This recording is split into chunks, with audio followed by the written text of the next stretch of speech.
പിന്നീട് ടിബറ്റിൽ നിന്നും കുറെ സൈനികരെ ഇന്ത്യയിൽ എത്തിച്ച് വാങ് അരുണാസ്തവയെ തോൽപ്പിച്ച് മഗധ വീണ്ടെടുത്തു. ഈ ഒരു കാര്യങ്ങളൊക്കെ Wang a journey to the centre of India എന്ന തന്റെ ജേണലിൽ എഴുതി വെച്ചിരുന്നു. അവരുടെ കൂടെ ഉണ്ടായിരുന്ന സൈനികരെയും അവർ കൊണ്ടുവന്നിട്ടുള്ള നിധിശേഖരവും ആ ഒരു ഭാഗത്ത് എവിടെയും കാണാനായിട്ടുണ്ടായിരുന്നില്ല. അത് എവിടെയാണെന്നുള്ളത് ഇന്നും ആർക്കും കണ്ടുപിടിക്കാനായിട്ട് കഴിഞ്ഞിട്ടില്ല. ഇത്രയും പറഞ്ഞു കഴിഞ്ഞപ്പോഴേക്കും ആ ഒരു പീരീഡ് കഴിയാണ്. അതുകൊണ്ട് തന്നെ ഇനി അടുത്ത ക്ലാസ്സിൽ കാണാന്ന് പറഞ്ഞിട്ട് ജാക്കി എല്ലാവരോടും ഗുഡ് ബൈ പറയുന്നുണ്ട്. സ്റ്റുഡൻസ് ആണെങ്കിൽ അവിടെ എണീറ്റ് പോവാണ്. ജാക്കി ചാൻ ചൈനയിലെ തന്നെ ഒരുപാട് പ്രശസ്തനായിട്ടുള്ള ഒരു ആർക്കിയോളജിസ്റ്റ് ആണ്. അദ്ദേഹത്തിന്റെ കൂടെ എപ്പോഴും 2 അസിസ്റ്റന്റ്സ് ഉണ്ടാവും. ഇവരെ നമുക്ക് കിം എന്ന് വിളിക്കാം, ഇവളെ നമുക്ക് ജീന എന്നും വിളിക്കാം. ഈ ഒരു പ്രസന്റേഷന് വേണ്ടിയിട്ട് ഇവർ കൊണ്ടുവന്നിട്ടുള്ള സാധനങ്ങളൊക്കെ ജാക്കിയുടെ അസിസ്റ്റൻസ് എടുത്തു വെച്ചുകൊണ്ടിരിക്കുകയാണ്. ഇതിനിടയിൽ കിമ്മിനോട് ക്രഷ് അടിച്ചിട്ട് ഒരു പെൺകുട്ടി എങ്ങോട്ടേക്ക് വരുന്നുണ്ട്. എന്നിട്ട് അവനോട് സംസാരിക്കാനൊക്കെ ആയിട്ട് ശ്രമിക്കുകയാണ്. എന്നാൽ അതേ സമയത്ത് തന്നെ ജീന അങ്ങോട്ട് വന്നിട്ട് അവളുടെ അടുത്ത് ദേഷ്യപ്പെട്ടിട്ട് അവളെ അവിടെ നിന്ന് പറഞ്ഞു വിടുന്നുണ്ട്. ഇതൊക്കെ കാണുമ്പോൾ ജീനയ്ക്ക് എന്തോ കിമ്മിനോട് ചെറിയൊരു അടുപ്പമുണ്ടെന്നൊക്കെ നമുക്ക് തോന്നും. ഇപ്പോ ആ ഒരു സാധനങ്ങളൊക്കെ അവരിങ്ങനെ പാക്ക് ചെയ്ത് വെച്ചുകൊണ്ടിരിക്കുകയാണ്. ഇപ്പൊ ജാക്കിയും ടീമും ഉള്ളത് ടെറാക്കോട്ട വാരിയേഴ്സിനൊക്കെ വെച്ചിട്ടുള്ള ആ ഒരു മ്യൂസിയത്തിലാണ്. അവിടെ ചില സ്റ്റുഡൻസിന്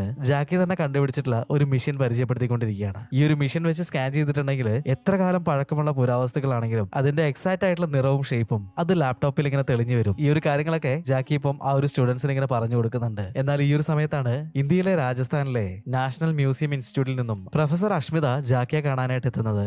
അവളുടെ കയ്യിൽ ഒരു മാപ്പ് ഉണ്ടായിരുന്നു. ഇത് നഷ്ടപ്പെട്ടു പോയിട്ടുള്ള മഗധയുടെ ആ ഒരു നിധിയിലേക്കുള്ള മാപ്പാണ്. ഇതിപ്പോ ജാക്കി ചാനെ കാണിച്ചു കൊടുക്കുന്നുണ്ട്. എന്നിട്ട് പറയാണ്, കുറെ കാലങ്ങളായിട്ട് ഈ ഒരു മാപ്പ് ഞങ്ങളുടെ കയ്യിൽ കിട്ടിയിട്ടുണ്ട്. ഈ ഒരു മാപ്പിന് ഒരുപാട് കാലപ്പഴക്കം വന്നതുകൊണ്ട് തന്നെ ഇതിൽ എഴുതിയിരിക്കുന്ന കാര്യങ്ങളൊന്നും ഇപ്പൊ വ്യക്തമല്ല. അത് കണ്ടുപിടിക്കാനായിട്ട് ഞങ്ങൾ ഒരുപാട് ശ്രമിച്ചു, പക്ഷെ ഞങ്ങളെ കൊണ്ട് സാധിക്കുന്നുണ്ടായിരുന്നില്ല. അതുകൊണ്ടാണ് ചൈനയിലെ തന്നെ ഏറ്റവും പ്രശസ്തനായിട്ടുള്ള ആർക്കിയോളജിസ്റ്റ് എന്നറിയപ്പെടുന്ന നിങ്ങളെ തന്നെ കാണാനായിട്ട് ഞങ്ങൾ വന്നിട്ടുള്ളത്. ഈ ഒരു ട്രഷർ കണ്ടുപിടിക്കാനായിട്ട് ഞങ്ങളെ ഹെൽപ്പ് ചെയ്യില്ലേ എന്നിങ്ങനെ അഷ്മിത ചോദിക്കുന്നുണ്ട്. ജാക്കി ണെന്നുണ്ടെങ്കിൽ ഈ ഒരു മാപ്പ് കണ്ടിട്ട് ഭയങ്കര ത്രില്ലിലാണ്. കാരണം കുറെ കാലങ്ങളായിട്ട് ജാക്കിയും ഇതേ വിഷയത്തിലാണ് റിസർച്ച് ചെയ്തുകൊണ്ടിരിക്കുന്നത്. ഇപ്പോ അഷ്മിതയെ ഹെൽപ്പ് ചെയ്യാൻ തന്നെ ജാക്കി പറയാണ്.